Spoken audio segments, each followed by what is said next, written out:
Good morning and welcome to America's Home Cooking. Today I'm making Wholesome Rye Rolls. So you need to warm up 2 cups of water and put them in a mixer, and you're going to add, I think, a teaspoon of sugar.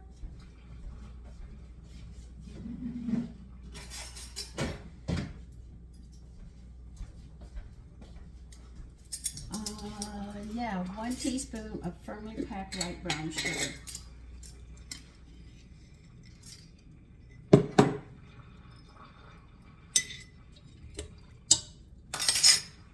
And you're going to use 1 package of yeast.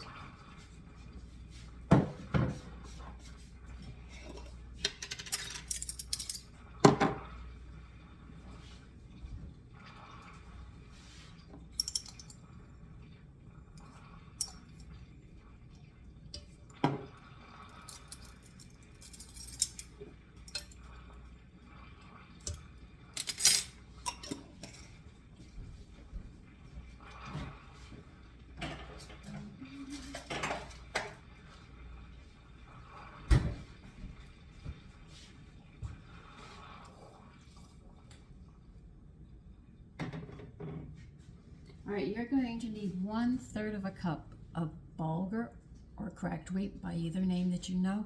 So take 1/3 of a cup and add 2/3 of a cup of water. Put it on low flame, put a lid on it, and let it cook. You don't have to add salt or anything because we're going to be adding that into the bread. So you don't have to worry.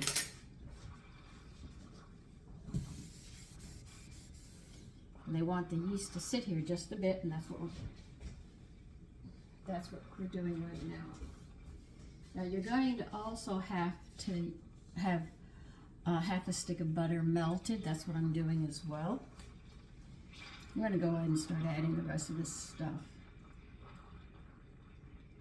You need 2 teaspoons of salt. Don't worry, I can see it's already doing what it has to do.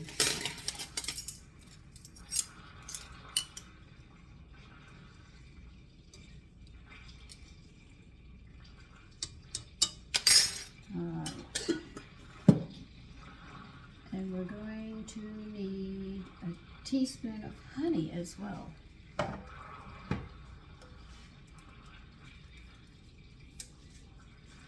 Now if you want different honeys, you have to go to the health food store because the regular store only gives you clove honey, but if you like other ones, go to there.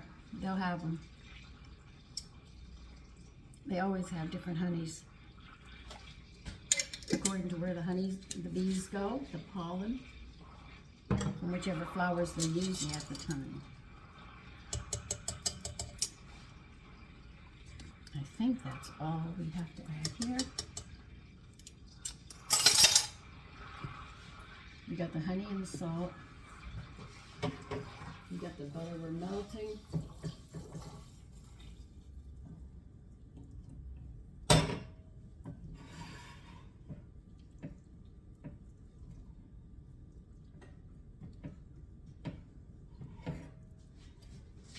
Added the butter to the bulgur. I have to cool it, so while that's sitting, I have to get this cool.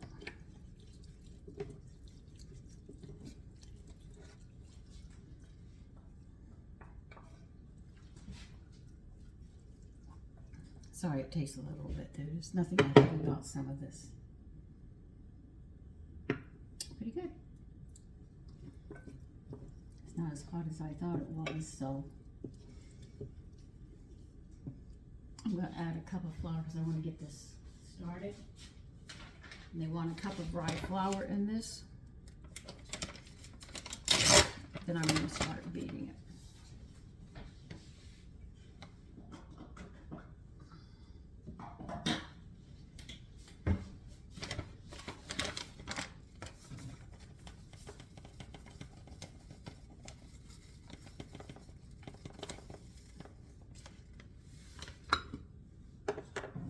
Notice I don't put things in order like the recipe because I make so much bread and stuff and I know pretty much what I'm doing.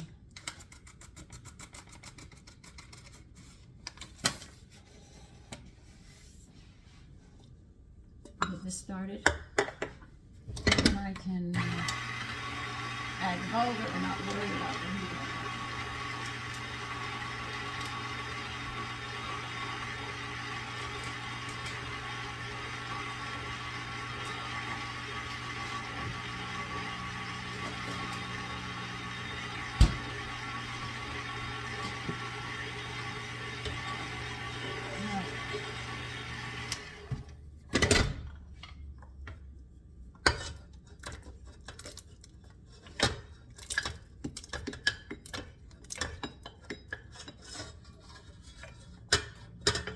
Now, you really don't have to add wheat germ because the bulgur is really actually cracked wheat.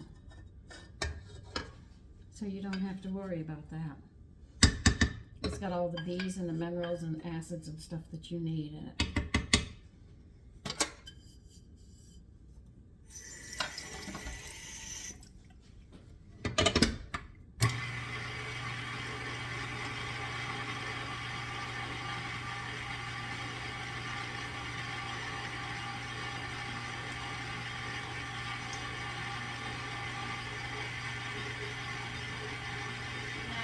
You're going to have to use bread flour. Bread flour is more chewy than all-purpose. And cake flour, which is spring wheat, you can see the difference in texture because cakes are lighter.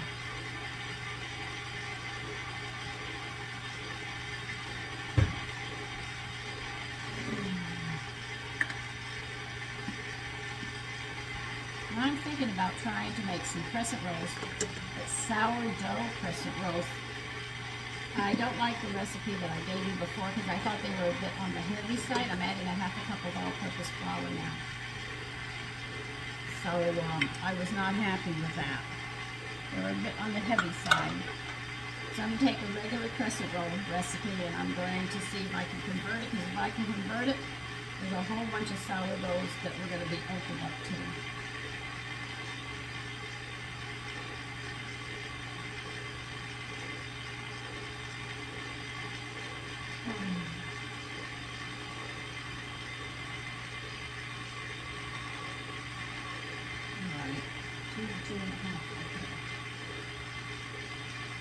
You ever want me to keep the speed up on this? Let's see.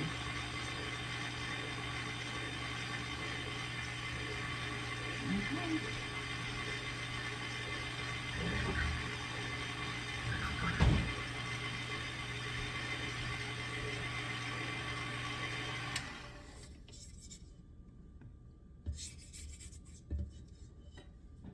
I don't know if I can turn you down to see much of what I'm doing. Everything I've told you so far, I've added to this. I'm going to add another half a cup of red flour.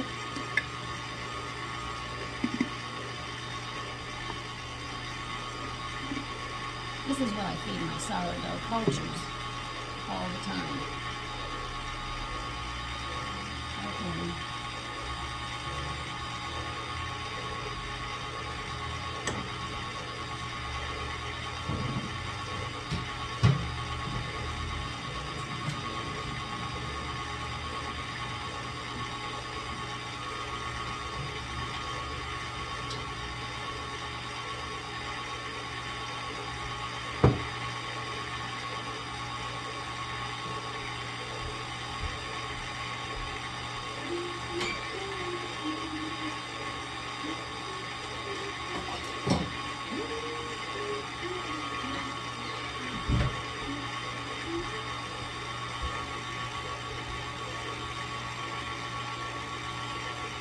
Okay, we're going to add another half a cup.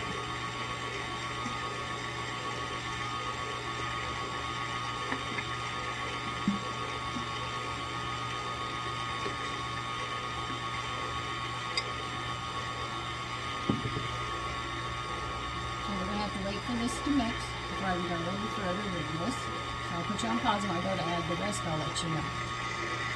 Okay, add another half a cup. We should be just about done adding this.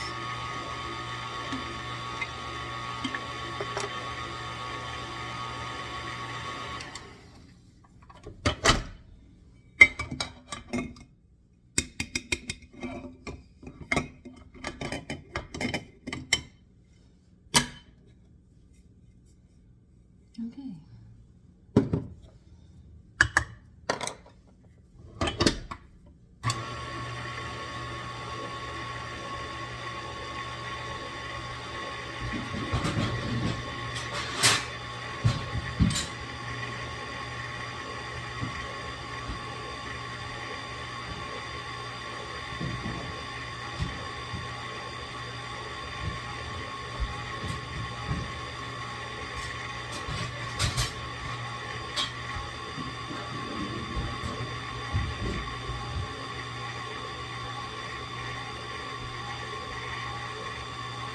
Now, I've thought about people who told me that they were having trouble. Australia's a hot country and everything else. If it's really, really hot, your sourdough might, your culture when you're going to make it, might move faster than what it did for me, because I do it in the spring when it's cool. I can go 15, 20 days before I get it. But if you're in a hot area, there's a good chance that your sourdough culture when you're making it actually rises faster or comes together faster. You just stir it down twice every 12 hours, and as you see bubbles developing, it starts to like swell some. And it has a sourness, not a sour rotted, but a nice sour smell. You've got it. I would then feed it and put it in the refrigerator because you got your culture. Now, I've put it.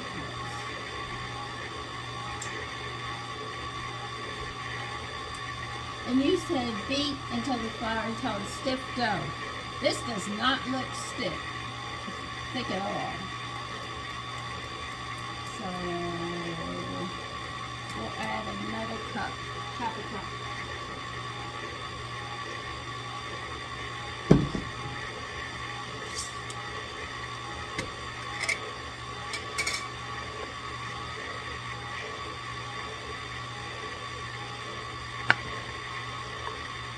This should do it.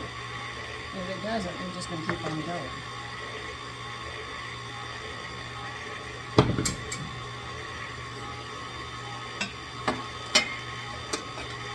So today I'm going to take a big plunge, and we're going to see about where we can convert crescent rolls into sourdough, where they're not so heavy, but they have that light airiness that you get normally with your crescent rolls, and just see what we can do to make it better. I'm always out to do something. My mother used to get on my case all the time.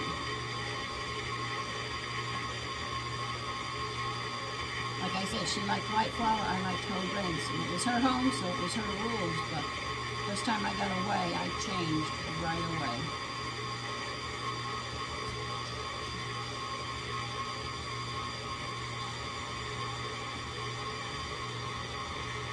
It's not going to get much thicker unless I do it by hand.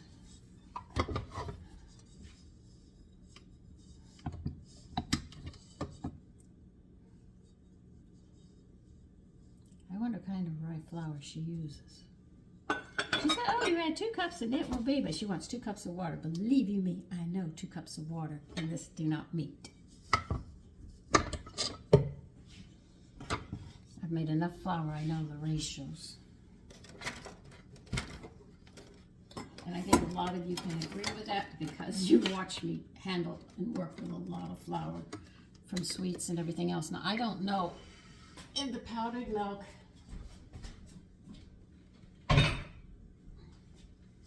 and the wheat germ are going to affect that cake till later today when I have it, but it shouldn't. The only thing you might see with the powdered milk is it's a little darker because the powdered milk is milk concentrated because it's been dehydrated. It will be darker. I'm going to add another half a cup here. I got what they say there. They say it's going to be a stiff dough. It doesn't look like it.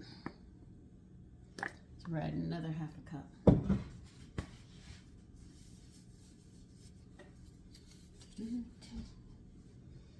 If you make a bed to put it on, it's going to be a lot better.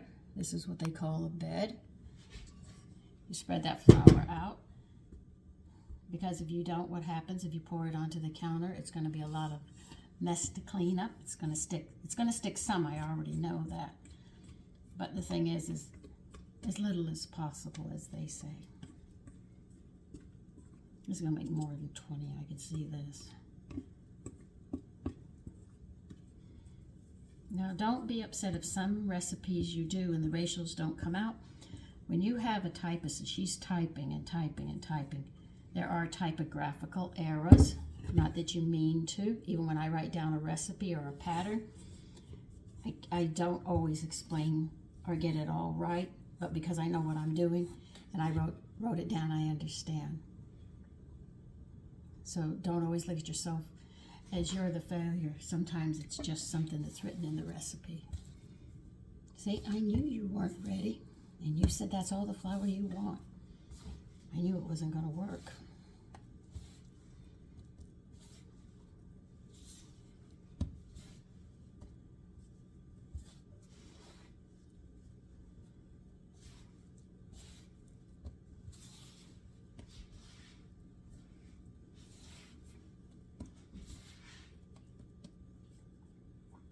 Well, I'm going to definitely get some more flour.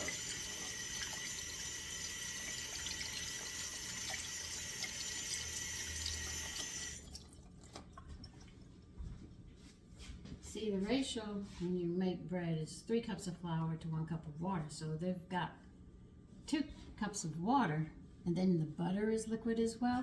You begin to start adding up, so this isn't going to work. But I always give them the benefit of the doubt.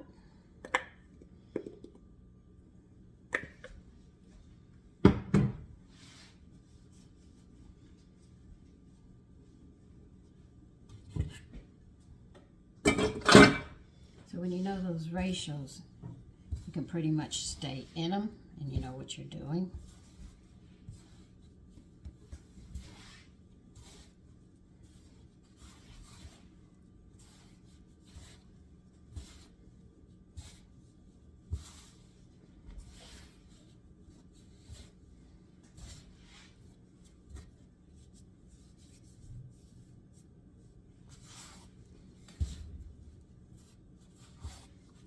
A lot of people use bread machines today. They're not going to work for a lot of the sourdoughs and stuff. You have to make bread the way they say. But women didn't have the equipment. They used their hands, did their beating, creaming, and everything.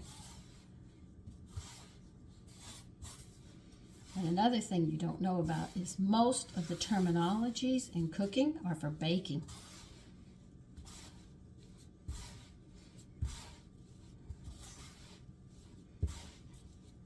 That's why I had to learn them. And for special dishes, and usually the special dishes usually go into that baking category, so this is why a lot of people can't make these things, because they don't know the terminology and they don't understand the secrets that go into them. That's why I make a lot of muffins and show you how versatile they are, and also you can also see one of the very steps that a lot of people make the mistake is don't mix that batter completely thoroughly or your muffins are flat.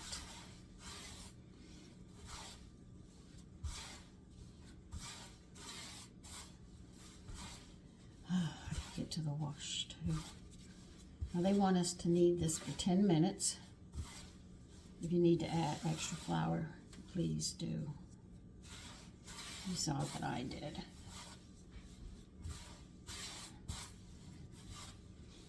And you say, but people proofread recipes. Yeah, but after you proofread so many, you make mistakes as well.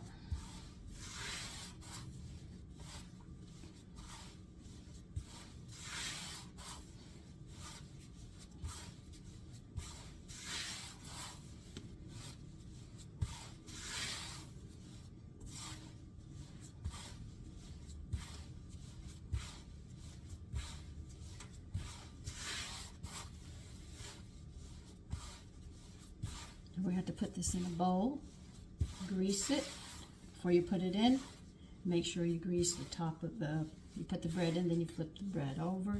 I mean the dough, flip the dough over to make sure everything is greased inside that bowl so it doesn't stick and develop a hard crust, because if it does, you can't use it. You can with sourdough, but with this, you can't.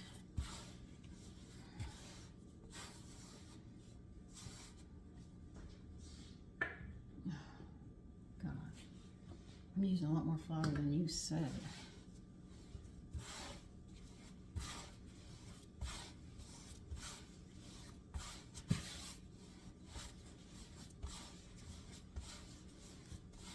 So I'm going to continue kneading this for at least another 10 minutes, and I will be back then.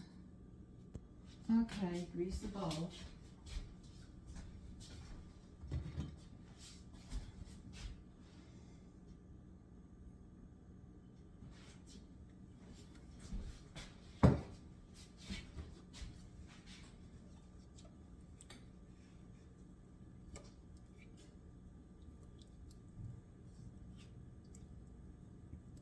I tell you, I have to get some serving bowls.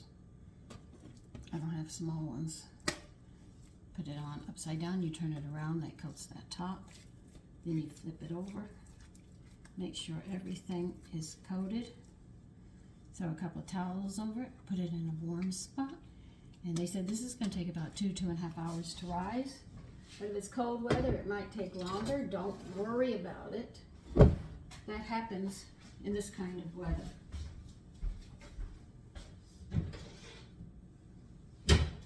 Because it's that time of the year, I always put two of them on to make sure I hold it and keep it close to the stove, because I'm cooking. That'll help generate heat and everything else.